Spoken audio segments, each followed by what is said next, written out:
2 disqualifications for squidware. Skidware. Squidware. And they were both in... That's great. Squidware. Squidware. Can we do that That's bit a new again? name for it. We like that. I'm doing that bit again.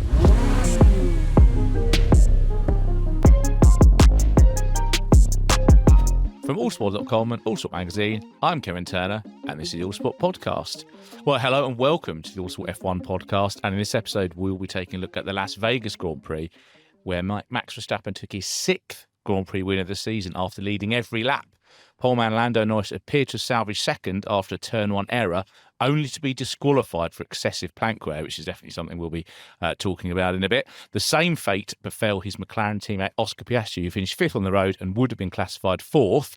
That promoted Mercedes duo George Russell and Andrea Kimi Antonelli to the podium, but more importantly, the double McLaren exclusion means Verstappen is now just 24 points behind Norris, with 2 rounds to go. So, joining me to talk about events in Las Vegas, well, first of all, he's still out in the United States. Ronald Vording, how are you? I mean, the time zones must be playing havoc with you.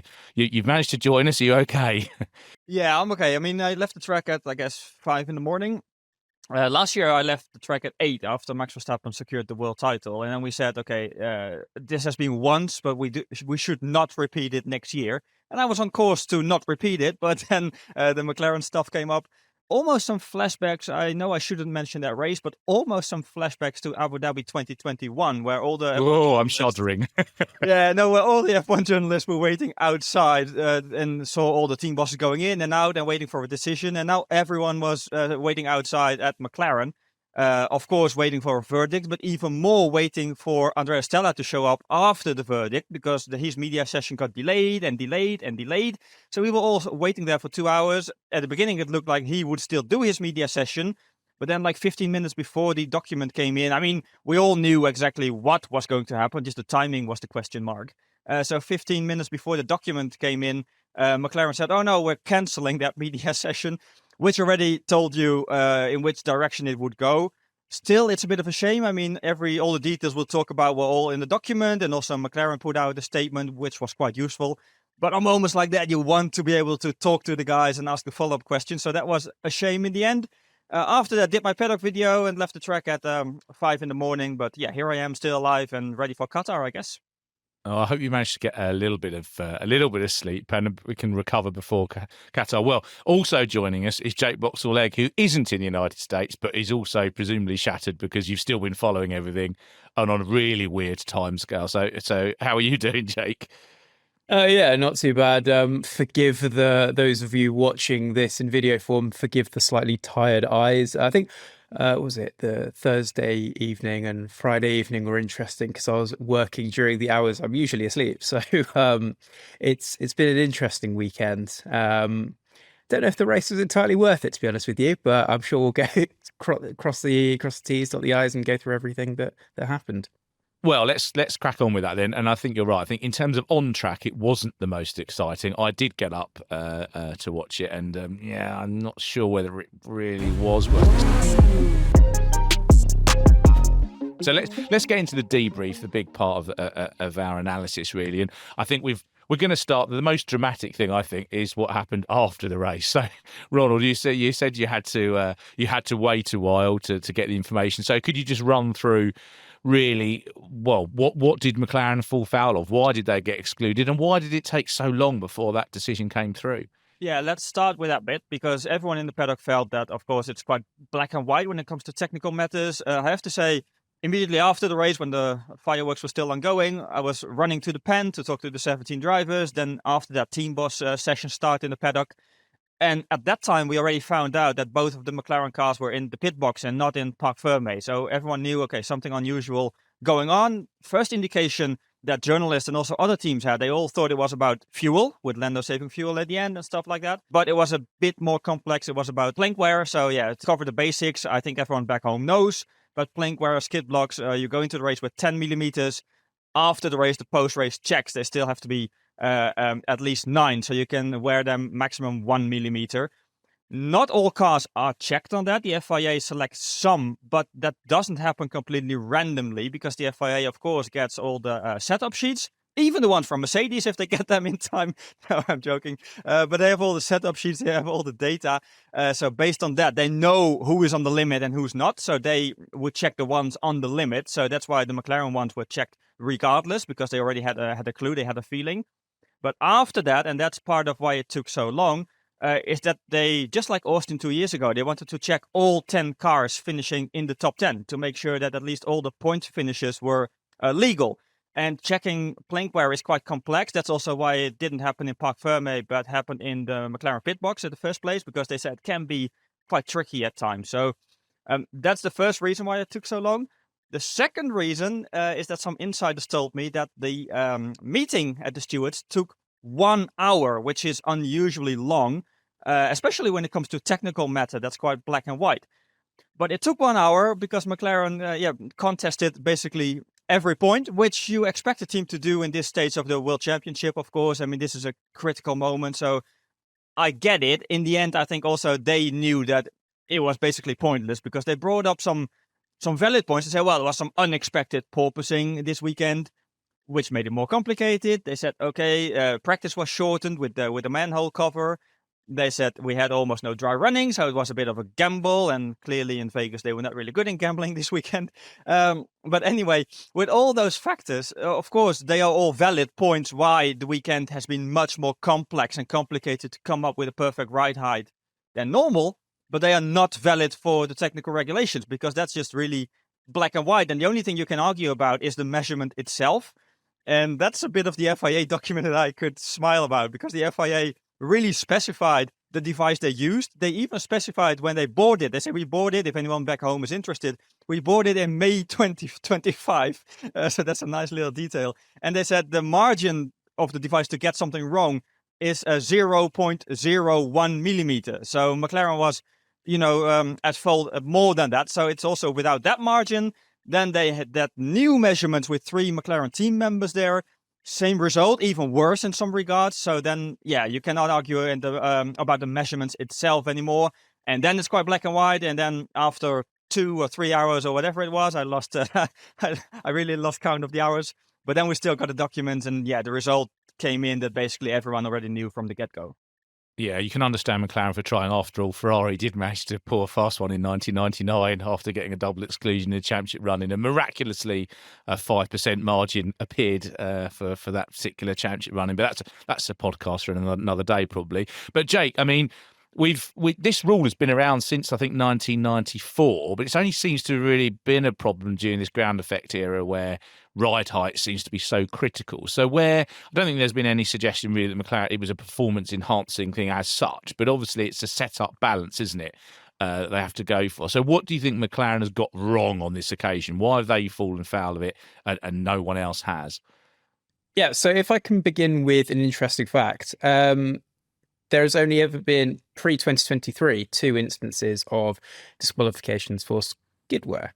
And these were both in 1994. It was Michael Schumacher, the first one at that year's Belgian Grand Prix, and then Olivier Panis at that year's Portuguese Grand Prix. And then for almost 20 years, almost 30 years, we didn't have another one until 2023 when we had the double DSQ at Austin. And since we have had 4 more this year, Lewis Hamilton in China, Nico Hülkenberg in Bahrain, and now the 2 McLarens. And it is because it's incredibly ride height critical. And now we're at a point in the regulations where the teams are just absolutely pushing the absolute limits of what they can get away with.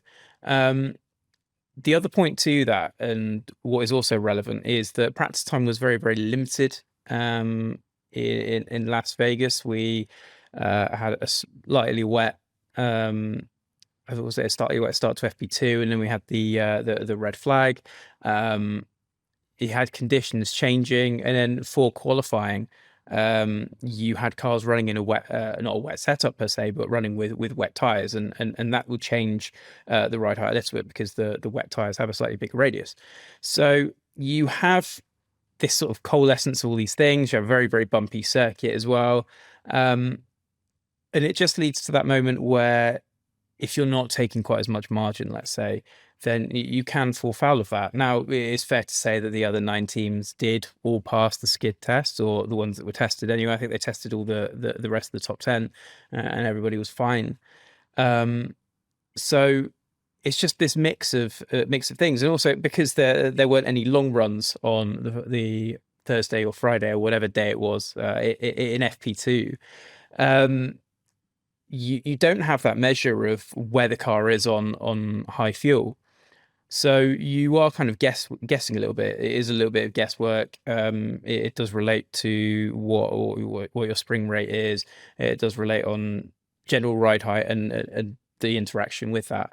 So if you've not got that, again, it is a little bit of trying to guess where the car's going to be, and what might be your setup for a normal circuit. Let's say you might be getting caught out by the bumps and that kind of thing. So it's just this sort of big mix of various tiny little factors all coming together and combining. And clearly the 2 drivers were running very similar ride heights indeed, because they both ended up falling foul. I think the margin was like 0.2 millimeters, give or take a couple, a little bit more either way. So that's like a tiny, tiny margin. That's maybe the thickness of a piece of paper or something like that, which is the crazy tolerance. But the thing is, you're outside the rules, and it's a disqualification. That's just ultimately it. Yeah, that's fair. I mean, we should say, Ronald, shouldn't we, that irrespective of that, it shouldn't overshadow the fact that Max Verstappen and Red Bull went out and won this race on the road anyway.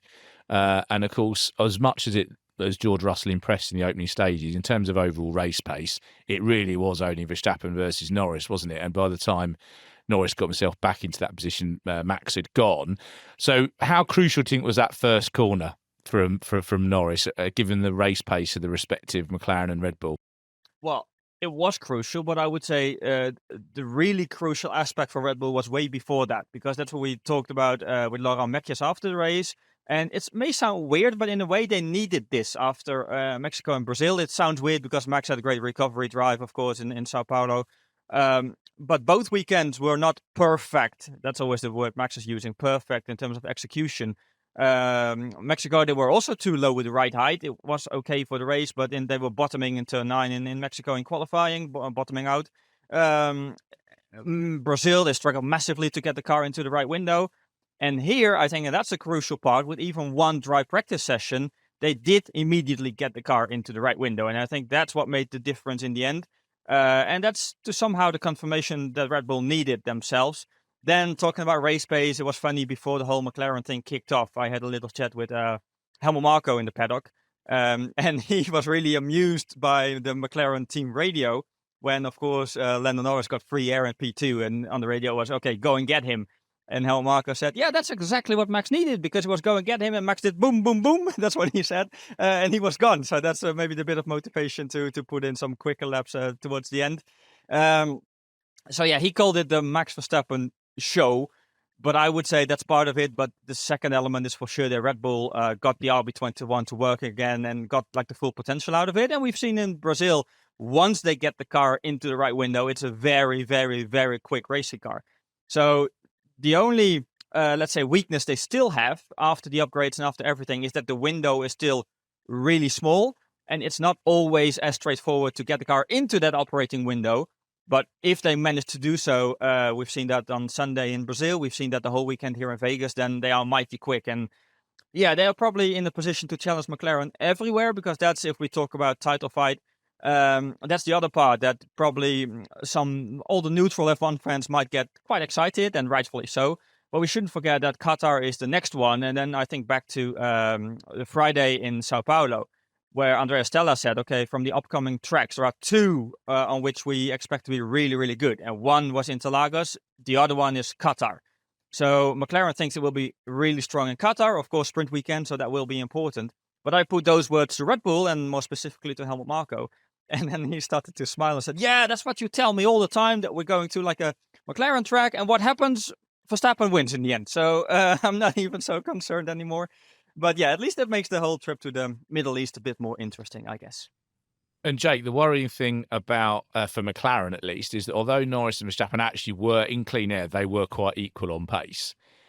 towards the end of the stints, now certainly in the first stint on the medium tyre, Verstappen started to edge away, and obviously towards the end of the race on the hard tyre he did as well. But obviously we know that Norris was also dealing with another issue at that point. But do we perhaps think that the McLaren, is this another indication that the McLaren advantage over a stint and looking after the tyre is now gone, or do we think it's more track specific than that? I think it is track specific, and we knew that McLaren wouldn't necessarily have a good Las Vegas weekend. So actually for Norris to have finished second on the road, actually I'm a little bit surprised. I kind of thought that the McLaren wouldn't be there. I thought it would be Red Bull versus Mercedes, and based on the FP1 pace, actually Ferrari looked really in it, which was kind of surprising. But then it got through the weekend, and the Ferrari wet weather conditions as well, particularly in qualifying, it's just not a good car when you have a situation like that. So actually, I was a little bit surprised to see McLaren that far up. I kind of thought it would be battling for like kind of 5th, 6th, and it would be a damage limitation weekend. I suppose in hindsight, they probably wished that had been the scenario. But I don't think that they have too much cause to be worried. Las Vegas is a bit of an anomaly. Again, it's very, very low grip. It's very, very low temperature. And in that situation, the mechanic that you're dealing with is... there wasn't so much graining in the race itself, but it's still something that you have to kind of mitigate against, because you do have a lot of rear end sliding on low grip surfaces, and you are overheating the surface of the tyre temperature, and that's creating an uneven distribution of temperature through the tyre because the carcass isn't heating up at the same rate. So you're causing quite a lot of wear and propensity to grain over a stint. So it kind of depends on how you bring the tyres in and how you're kind of able to keep it relatively consistent through the construction.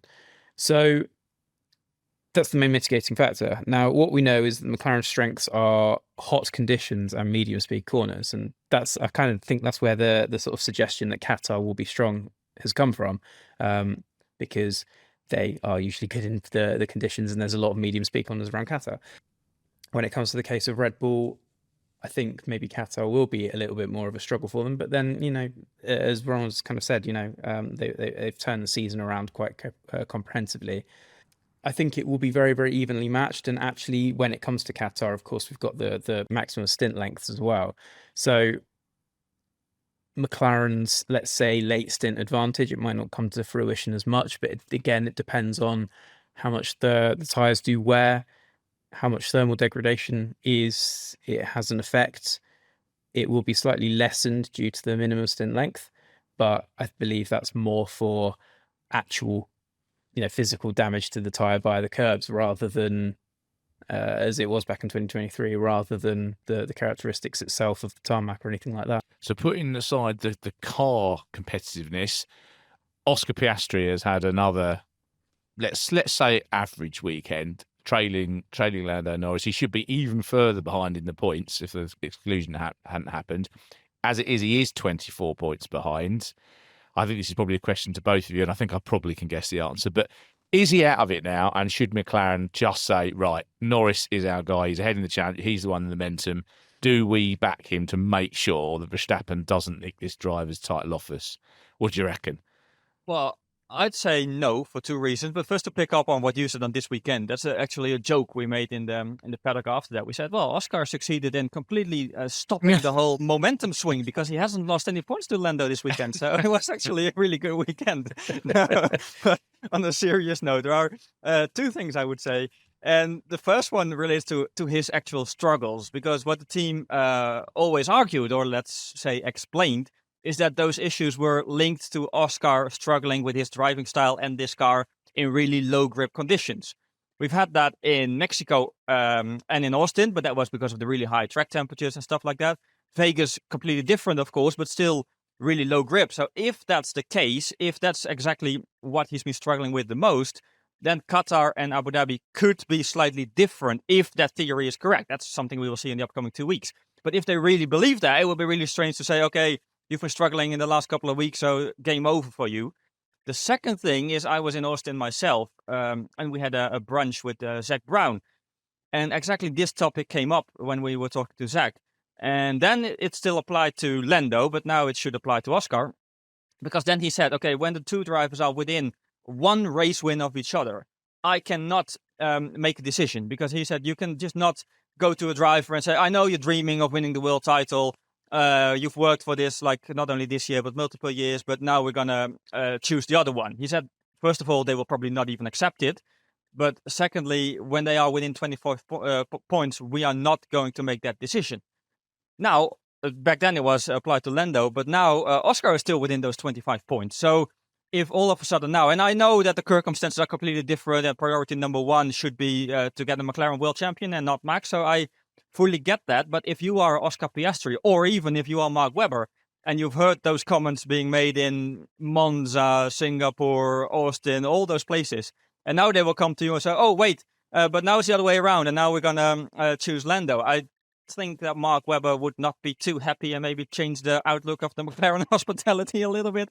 So, yeah, for those two reasons, I'd say there's almost no way to go to Oscar now and say, wait, it's game over for you, mate. So I think that's a really, really hard call to make.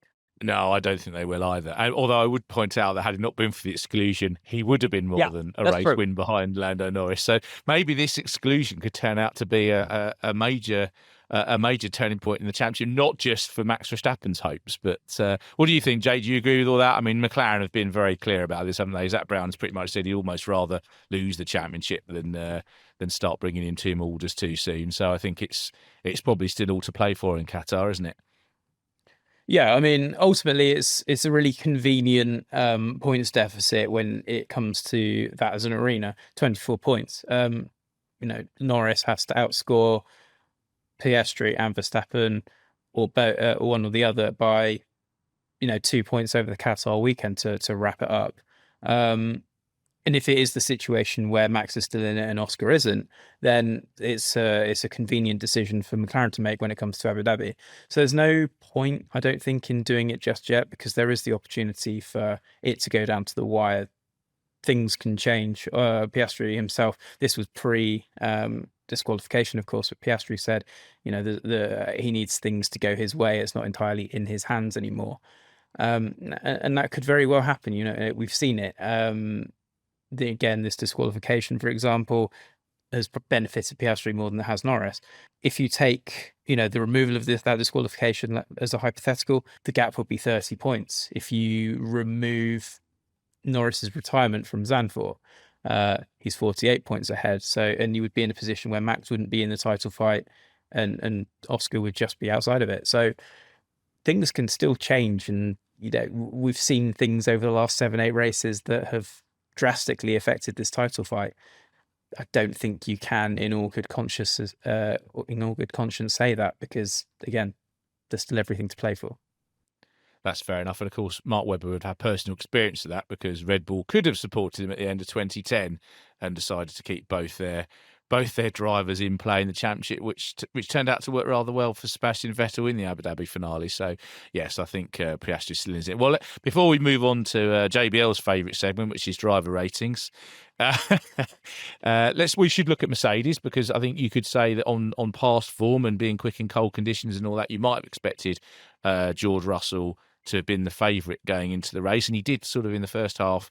Yeah, did a great move on Norris after Norris's mistake, and then he challenged Verstappen for a bit. But actually, in the end, didn't really look like he had quite enough race pace, Ronald. So, what was the feeling in the Mercedes camp? They obviously they inherited a second and third.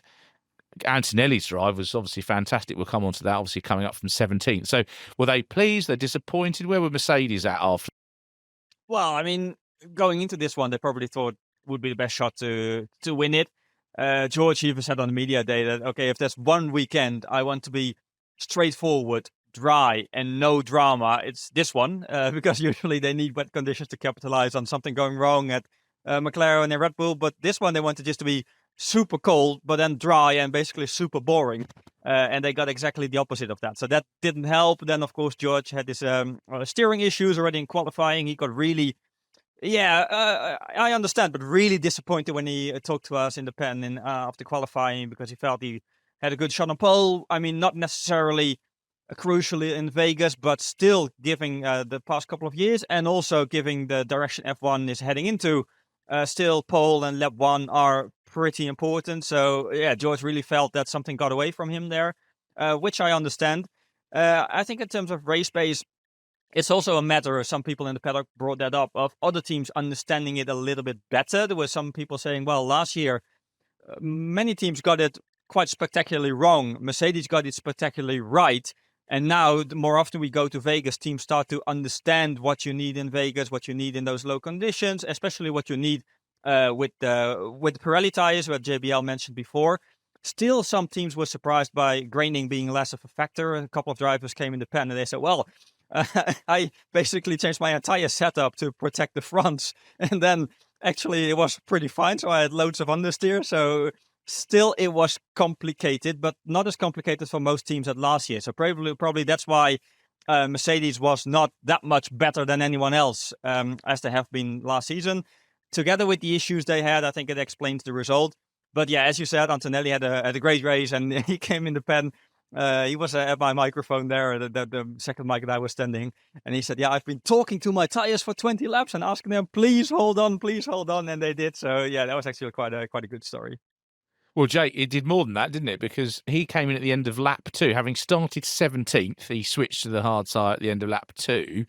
And then off he went. And it's not like he was allowed to just cruise around the whole time. He had pressure from behind. He obviously had Piastri and Leclerc behind him in the closing stages. But actually, he ended up closing on George Russell and very nearly catching him. So, and he made his stop very much later. So why do we think that Antonelli had so much more pace at the end of the race than Russell? How much of it was Russell perhaps taking too much out of the tyre because of chasing Verstappen after his pit stop? How much was this steering issue?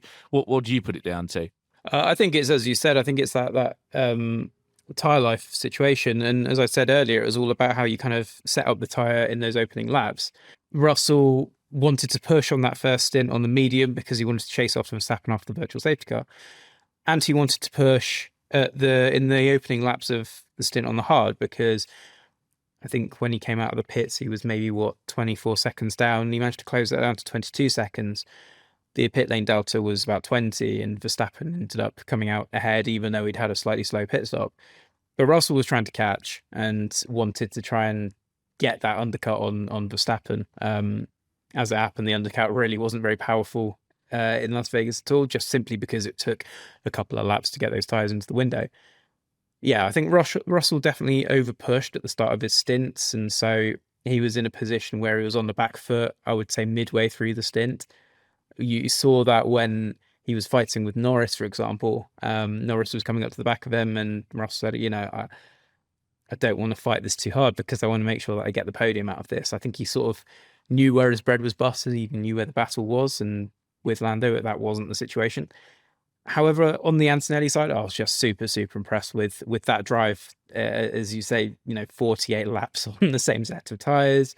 Yes, it's Las Vegas. Yes, the Pirelli tyres that we've got this season, the construction is just a little bit more solid. The tyres have been able to hold up a lot more this season, and that's why you've seen this plethora of one-stop strategies across races. But yeah, I was super, super impressed with him. And, that's the sort of drive that you would expect someone that's a little bit more experienced. I think in Sergio Perez's peak years, for example, that was the sort of drive that would have got him a podium. Or for somebody else, that kind of off strategy, go a very, very long way on the tyre, and you give that to an experienced driver and they go and get a good result out of it. But for Antonelli in his first season, he's just been really impressive the last few rounds. And I think that's another example of how far he's come on. Yeah, absolutely. And I was pleased to see him getting a good result because I thought it was one of the harshest. We should say he got a 5-second penalty for jumping the start. And I've watched it back several times. I know they have to be less of the law, but that is the smallest jump start I think I've ever seen. If you go back, and especially if you go back to footage of old F1 races 30 or 40 years ago, sometimes they just went when the hell they felt like it. I'm not suggesting we should go back to those times, but pleased to get his result. Well, that's enough, I think, for our debrief. Let's look at the driver ratings section now. So this is where Jake Boxall-Legge, after every race, or every weekend, actually, it's a weekend score for every one of the 20 drivers. You can have a look at what he's given them all for Las Vegas on allsport.com. But we're going to look at the top 5 and the bottom 5 because, well, that seems like a fun way of doing it. So, Jake, I'm going to come to you first. We've got 5 drivers on 8 out of 10. So we'll go through them we'll try and get through them fairly quickly. And I don't know I'm not going to ask you to put them all in order. I'm just going to perhaps pick your best 8. Your best 8 out of 10 scores. So George Russell, Charles Leclerc, Carlos Sainz, Isaac Hadjar, and Nico Hulkenberg. I personally don't have any disagreement, I don't think, with any of that. I'll throw to Ronald in a minute once you've had a little bit of a word on it. So yeah, any sort of thoughts on those guys with their 8 out of 10s and who might be the strongest? So I think for those, I've picked Leclerc, Russell, and Sainz. Sainz was largely, I think, led a little bit more on qualifying. Didn't quite have the race performance. He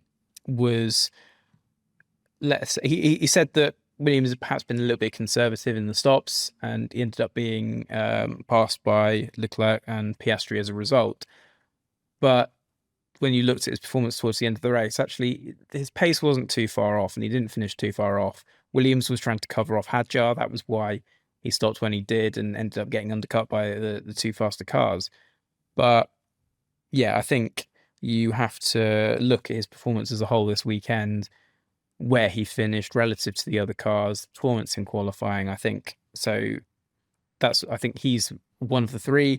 Russell was the second, simply because, again, he gave Verstappen a little bit of a fright, really sort of put him under pressure. It was a little bit like the start of the Austin race, for example, where he took quite a lot out of the tyres, tried to give, the Austin sprint race, I should say, tried to give Verstappen a little bit of a fright, but then sort of realised, okay, I think I've overstretched a little bit here. But he did try and make it interesting, did give it a very, very good go, and ended up getting P2 after the disqualifications out of it. It was a big, big payoff for Mercedes in the end. I think they're 40 points up on Red Bull as it stands in the Constructors' Championship. So they got a lot out of that disqualification. They were a big winner there. And Charles Leclerc as well. I think Ferrari in qualifying, again, as I said earlier, didn't deliver on the promise that they'd shown in practice. I thought actually it looked very, very together in the dry. Race pace maybe wasn't quite there, but he was in the mix in that Antonelli Piastri battle. Made quite a lot of ground early on in the race, but I just think, that Ferrari in the wet just looks dreadful to handle, and you kind of saw the fortunes of both Leclerc and Hamilton in that car. Yeah, it was poor at Silverstone in the wet as well, wasn't it? I think that time Leclerc had the worst of it. But I mean, very boringly, Ronald, I don't think I can disagree with any of that. Do you? No. Well, race pace indeed was not great, but that was because he was set up for the wet, because they knew wet would be really difficult. So they would put some more wing on. Leclerc said I was 6 or 7 kilometers down on the straight.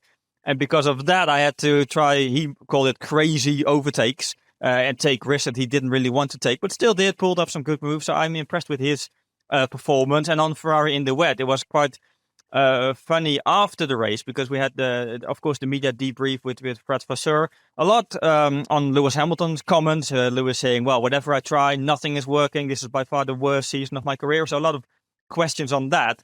But I asked Fred on what Charles said in the pen, and he said it twice. That he said, well, we have been struggling in the wet since I joined Ferrari. And he said we have to take lessons for next year.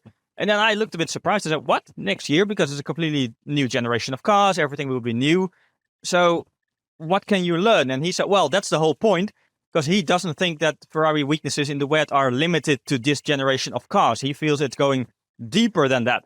And then after the race, I went to Fred Vasseur. I asked the question, said, well, how confident are you that it will at least not be a weakness in 26? Because Charles said it. And he said, no, Charles didn't say that. So check your notes. But obviously Charles did say that, so he just hadn't seen the quote. So the funny bit is, after that media session, I thought, I'm not an idiot, because he literally said it. So I went to Fred. I said, well, here's your quote. So this is what Charles said. And then Fred was reading it and said, oh, yeah, that's right. And then he started smiling. So, I just wanted to prove my point. And Charles basically wanted to make sure that it's not a weakness in 26, because he fears that it might be, which is interesting given that the cars will be completely different in basically all ways. I mean, actually, that's a really fascinating point. I've got a list of all the rain-affected Grand Prix. And I think the last Ferrari win was Fernando Alonso in the 2012 Malaysian Grand Prix.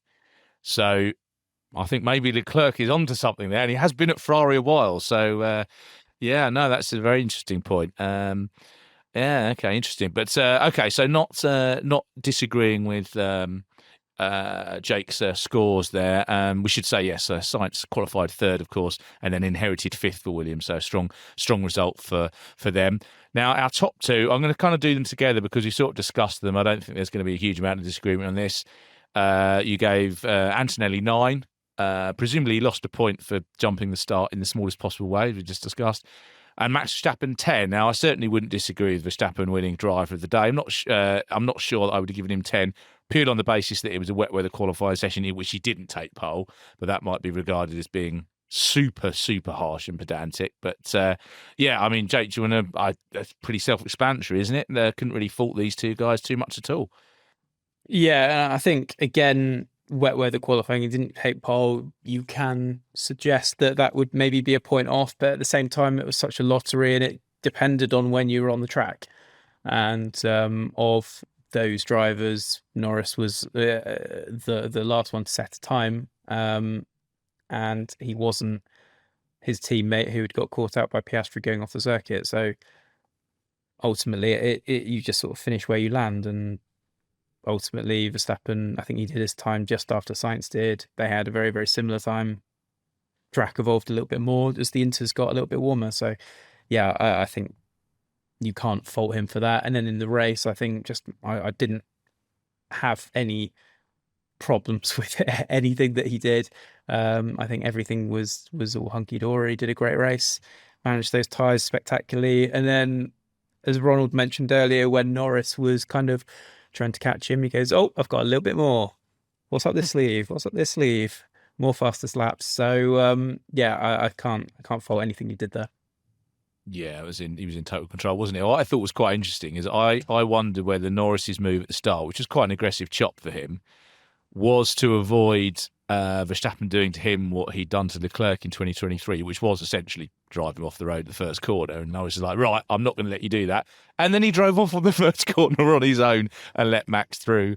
Anyway, so Ronald, I mean, I don't really have anything to argue with Jake on this. Do you have anything you'd of the top 5 drivers and the top 2 in particular that you disagree with?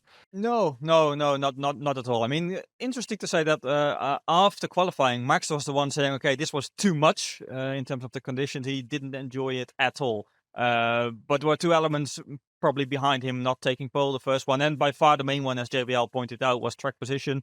And then him not getting that final lap or not being the last car to cross the line. Second one, they also really set up the car for dry, as most of them did. Basically the opposite of Ferrari, the opposite of Charles Leclerc.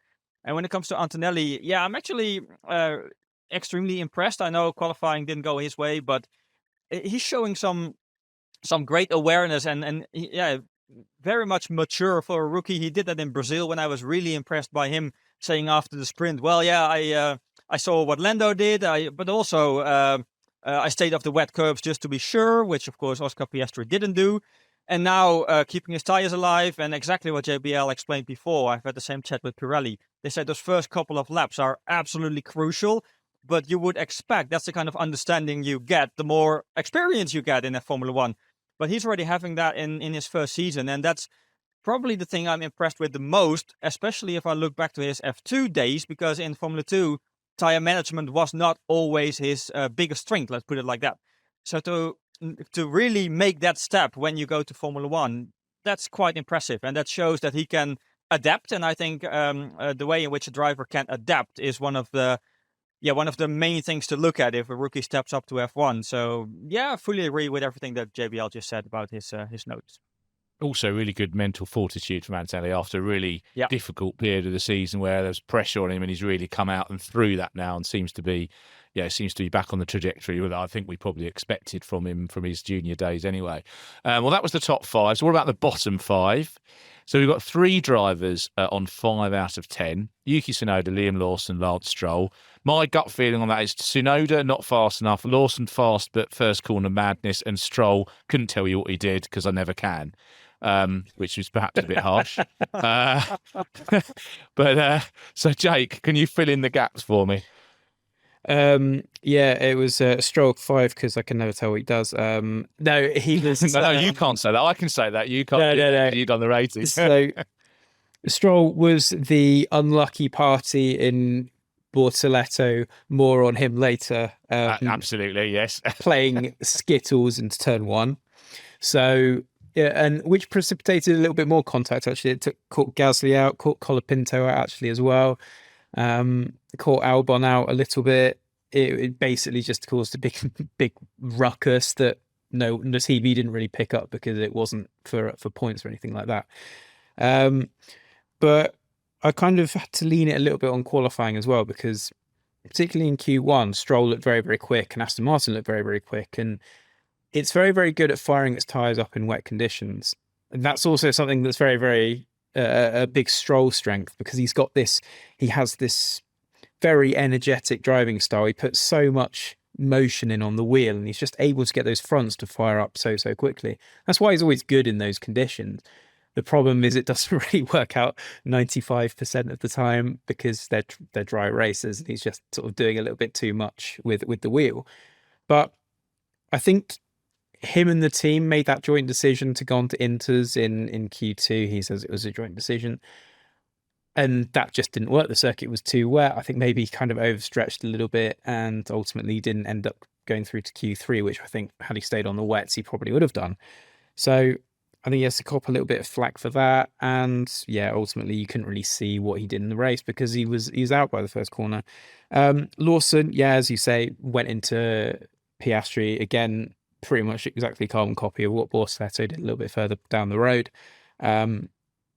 I think the difficulty there as well was he just kind of wrecked his own race, and the pace was decent in the midfield, but it was very, very difficult to overtake. And again, we're suffering the issue of having these very, very skinny rear wings. And so DRS really isn't very effective because, there's not a lot of drag left to dump with the system. And then Tsunoda ended up doing more stops than perhaps he'd planned on doing, ended up ditching his medium tyres at the start, didn't do what Antonelli did and what Gasly did as well, and go for a very, very long time on his hards. He ended up switching back to mediums. Actually, that helped him pass Gasly a little bit later. But yeah, I just don't think he was really on it at all this weekend. And he keeps talking about, I'm really close to max on race pace, and actually I'm starting to put the laps together. There's not really, you can't claim FP2 as your body of work. You actually have to do it in qualifying of the race, and he's just sort of not doing that at any point. Now, I know, Ronald, you've sometimes, and quite rightly, defended Tsunoda when you felt the need. But, on that basis, he was 12th, 1 minute, 26.974 seconds behind his victorious teammate in the other Red Bull. So, any issues with Tsunoda on 5, or indeed either of the other 5s? No, I kind of agree. Just two things I want to add. Basically, the first one, if we talk about Aston and tyre choices, I think it's worth saying that quite often they get it right. Of course, they got it wrong together with Stroll in Q2, but they got it right in Q1, basically together with Sauber being the first one to go for the full wets. And Pirelli was massively surprised to see the Inters, because they say if you look at the thread pattern, the full wets, that will start moving. So it's much easier to generate heat into the tires. And I think Aston was basically the first team to understand it, as quite often they have been the first team to understand if it's a qualifying session on which the medium can actually be quicker than the soft. So I think usually they are quite okay with that strategy calls, at least in qualifying. And on Yuki, I'm always at his media sessions, and I have the same thoughts as what JBL said, that I don't see him really being close to Max yet. And maybe once in a practice session, but that's not really the reference. So you have to put the race pace and qualifying together. And that's a bit of his issue, because at various points of the season, he said, well, I'm making steps with the race pace. And then he was out in Q1. So it's about finding some common ground between the two, and that's pretty tough. The only thing I would say in favor of him is that, of course, they messed up his tire pressures in qualifying, and also messed them up big time. So already Yuki himself and his management were feeding that a bit to the media, like, okay, so this is behind it. Maybe it didn't immediately get picked up, so then Red Bull and Laurent Mekies put out a statement, and then everyone basically did pick it up. And which was a bit unusual, because it doesn't happen too often. Helmut Marko literally said sorry to him, because the chat I had with Helmut Marko in the paddock after the race, of course, also was partly on Yuki. And then he said, yes, our mistake, shouldn't happen. So we feel sorry for Yuki. Yuki himself is a little bit frustrated by that. He admitted in the pen, because these are the weeks he has to show himself and prove himself.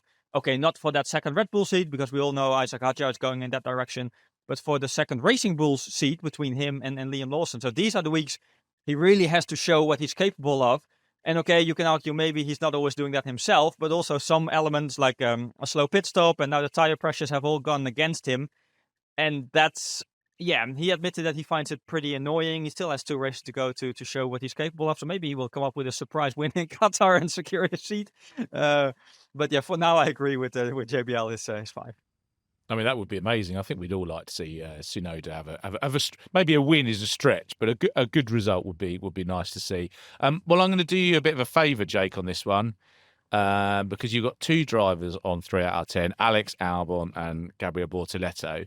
And I'm going to put who I think should get the wooden spoon, and I'm going to give it to Bortoleto on the basis of arriving many, many, many miles an hour or kilometres an hour too fast in the first corner. I mean, it wasn't even really close. He was going to hit someone at that speed. Really quite a major mistake. I suppose you could say it's the sort of mistake that a rookie would make, tricky conditions, etc., etc. But had you decided that Bortoleto was your worst 3, or are you going to make a play for giving Albon the wooden spoon instead? No, I think Albon's struggles are mitigated a little bit by the fact that he had no radio in the race. But my counterpoint to that is that you don't need a radio to not crash into Lewis Hamilton. You don't need a radio to, as it do what he did in qualifying, which is smear it into the wall. And he was the only driver to do it. I know the track conditions were difficult, but he was on for Q3, and as science showed that Williams was very, very good in the wet and should have been on for points. And actually, he's on a bit of a weird streak at the moment, Albon. He's not had a particularly good run. He got points in I think it was the Austin sprint race, but apart from that, it's been a really, really poor streak. But I do agree that Bortoleto probably is the worst of the 2 3s.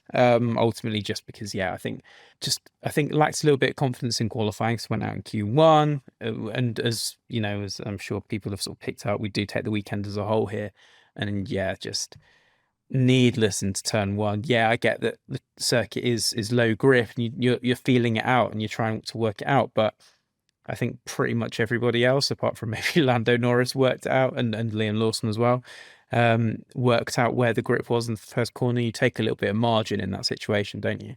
Ultimately, he just didn't, and I think he he wanted to win the race at the first corner, to be honest.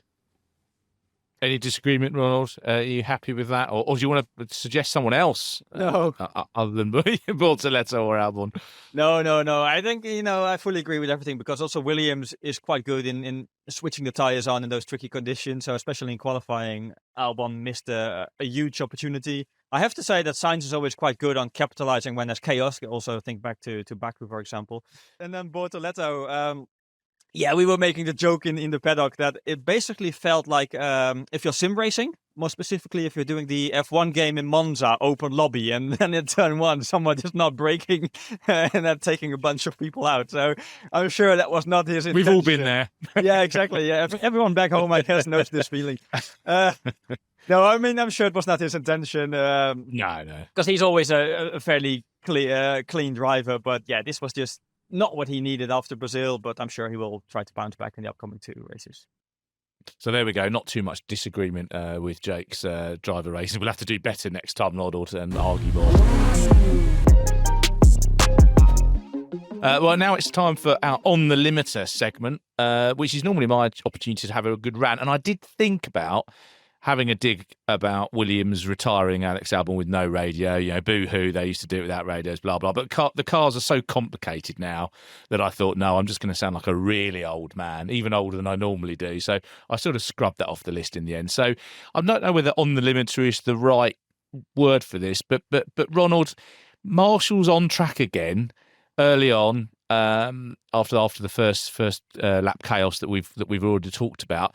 I mean, it looks bad. Now, the FIA have tried to play it down, haven't they? So can you talk us through really what their angle is on it and whether you agree with it? Well, they were quite comfortable with it in this time. And to be fair, it was on the runoff. It was, in much slower conditions than what it was in Mexico. So to some extent, I get the FIA explanation.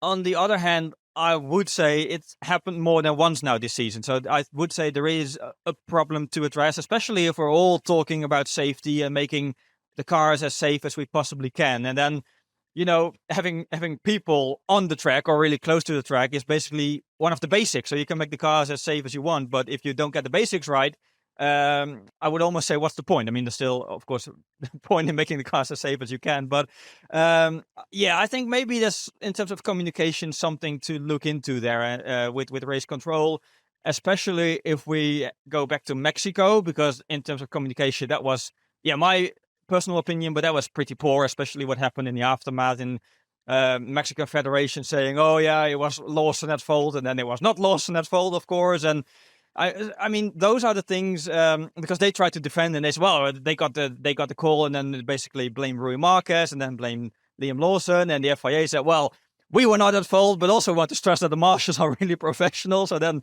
who's at fault at the end? Basically no one. But then, the whole process, I guess, is something they need to look at for 26, because this is, it can happen once as an incident, but when it happens more than once, not just in one season, but in a couple of weeks, I'm not fully sure it's an incident anymore. And also, some of the situations were quite straightforward. They were not complicated. I mean, I remember the crane on track in Japan. You can still say, okay, conditions, chaos, were some complications, but the one in Mexico was just super easy with a car being in pit lane and someone not spotting it. So I think there's probably something to look at in terms of both procedures and communication to prevent this from happening in 26. Or maybe the cars in 26 will be so slow that it's not even an issue anymore. Now, come on. No, I mean, Jake, that's a good point, isn't it? Instead of trying to decide who's to blame and pointing fingers, really the people involved need to work out what it is about these procedures and communication systems that aren't working, because really, in this day and age, all the technology is that a problem? Have we started having tight margins because we're relying on technology, and then we're cutting things? Yeah, there are still humans running around on a track. So, perhaps more of a margin needs to be factored into some of these processes and communications. Yeah, I think it's just should be common sense. Throw the virtual safety car, then you let the marshals on the track, and then it's done quickly. And then you can get it racing again. When you're just throwing some double waved yellows and sort of waiting for a gap, you probably do take a little bit too much risk, because what if a transponder's not working? What if you have a similar situation as Lawson, but you're on the main straight and someone's left some debris and you send a marshal out, someone's transponder's not working, and you end up with an incident. I think in these situations, when there are people on the track, when there are machines on the track, it's dangerous for them and it's dangerous for the driver. And we've seen incidents over the last, 15 years that very much demonstrate that case. So we have a VSC for a reason. Just throw it, let the marshal on the track. They can go and pick it up, not worry about having to run around, because you see like marshals running around and tripping over and dropping stuff or whatever. Go there, pick it up, get off the track, end the VSC.